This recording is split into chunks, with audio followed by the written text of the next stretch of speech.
Yang pertama Allah angkat dari hati seorang hamba yang melakukan kemaksiatan adalah kenikmatan ibadah itu. Begini maksudnya. Kalau teman-teman hadir di sini, bilang sama saya, Ustaz, saya kalau sholat susah sekali khusyuk. Sering menghayal. Saya kalau mau zikir, malas rasanya. Baca Quran, malas. Setiap kalau mau buat pahala, sholat malam lah dan selain, malas. Kayaknya sulit. Tapi kalau buat maksiat, itu mudah. Apa yang sedang terjadi? Anda memang sedang diangkat sedang Allah angkat nikmat, ya, kenikmatan ibadah itu karena maksiat yang dibuka. Itu yang paling pertama Allah angkat. Jadi Allah nggak langsung butain matanya orang bermaksiat. Allah misalnya patahin kakinya, bisa saja Allah lakukan. Allah buat dia keluar, ditabrak, mati, bisa saja. Tapi Allah maha penyayang dengan hamba-hambanya, Allah berikan tahapan. Cuma tahap pertama ini berat sekali. Maksudnya adalah, kalau orang buat dosa, akan diangkat kenikmatan ibadah darinya. Jadinya tidak nikmat lagi ibadah itu. Padahal sebenarnya itu nikmat yang sangat besar. Bisanya kita sujud, mohon kepada Allah, menangis, kita baca Quran rasanya nggak mau berhenti. Kalau berdoa rasanya nggak mau menutup doanya, selalu ingin komunikasi sama Tuhannya. Itu mahal sekali, dan itu yang pertama hilang kalau orang buat maksiat. Kalau Bapak Ibu merasakan ini, maka perbanyak taubat kepada Allah SWT. Dan saya katakan itu hari, saya ingatkan kembali terapinya. Coba terapkan seminggu, kalau bagus sampai sebulan ke depan.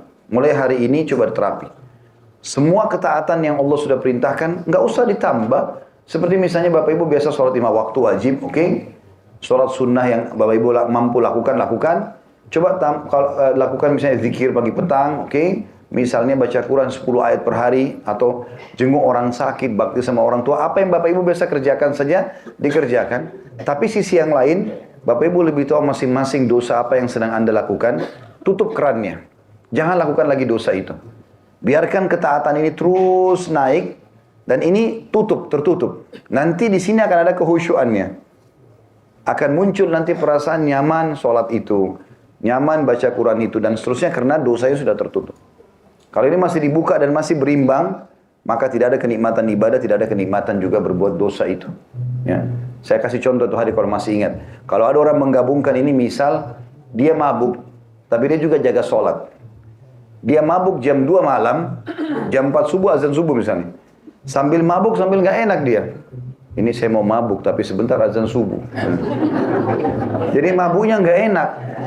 Karena dia mau gabung dua-duanya. Nggak bisa ketemu, seperti minyak sama air. Dia pakai jilbab atau pakai cadar, tapi masih mau pacaran misalnya. Atau laki-lakinya sudah mulai masuk masjid, sudah mulai baik, tapi pacaran. Dia serba salah. Mau gandengan nggak enak, mau jalan sama-sama nggak enak, ketakutan sana sini. Karena dia mau gabungin keduanya, nggak bisa ketemu ini. Bapak Ibu harus menjadi orang baik sekalian, supaya rasakan kenikmatannya ibadah itu. Atau jadi orang buruk sekalian, tapi ini bahaya, ujungnya neraka. Jangan berada di tengah-tengah. Karena banyak orang begitu. Ya apalah istilahnya, abu-abu atau yang. Tapi yang jelas teman-teman, kalau Anda masih membuka ini dan membuka ini, hilang kenikmatan dua-duanya. Kenikmatan ibadahnya nggak ada, kenikmatan dosanya juga nggak ada. Memang harus ditutup salah satunya.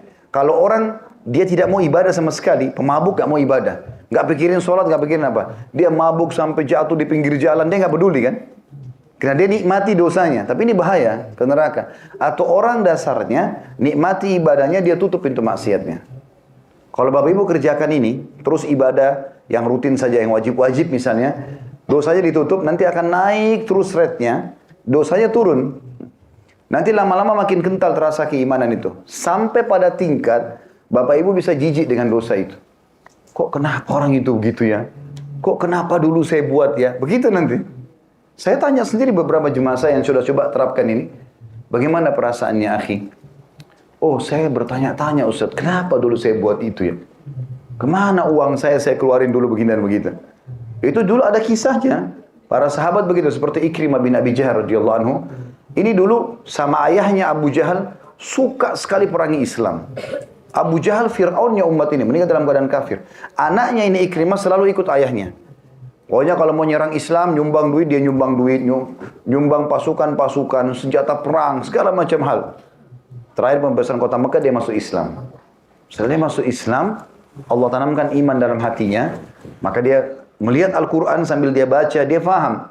Maka dia mengatakan, inilah perkataan Tuhanku yang aku lalaikan selama ini. Sambil dia nangis gitu. Lalu dia mengatakan, ya Rasulullah, sebagai bukti keimanan saya dan pembersihan terhadap kesalahan saya yang lalu, maksudnya supaya jangan ada bekasnya, maka saya akan berinfak di jalan Allah sebesar dulu saya infak untuk memerangi agama Allah ini.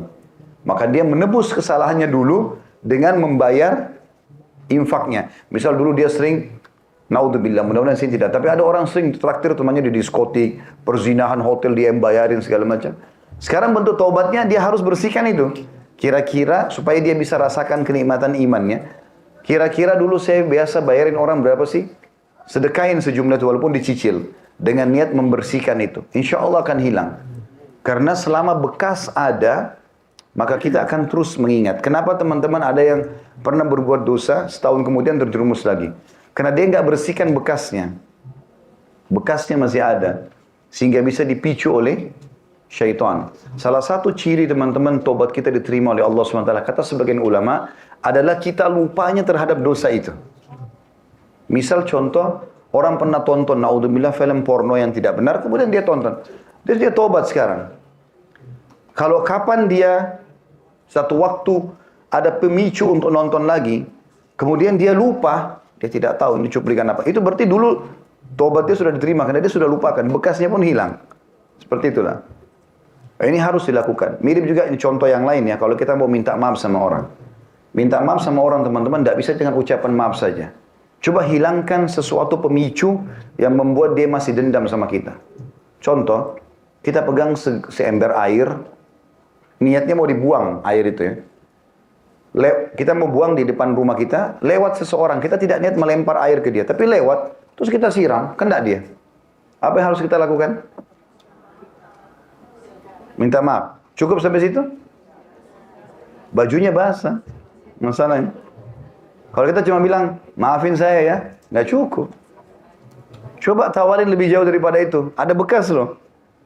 Bajunya basah, saya gantiin baju lain ya. Kalau dia betul-betul sudah mengatakan, udah nggak apa-apa, saya sudah maafin, clear.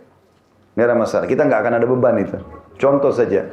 Seperti itulah kurang lebih gambaran apa yang kita ingin titik beratkan ini.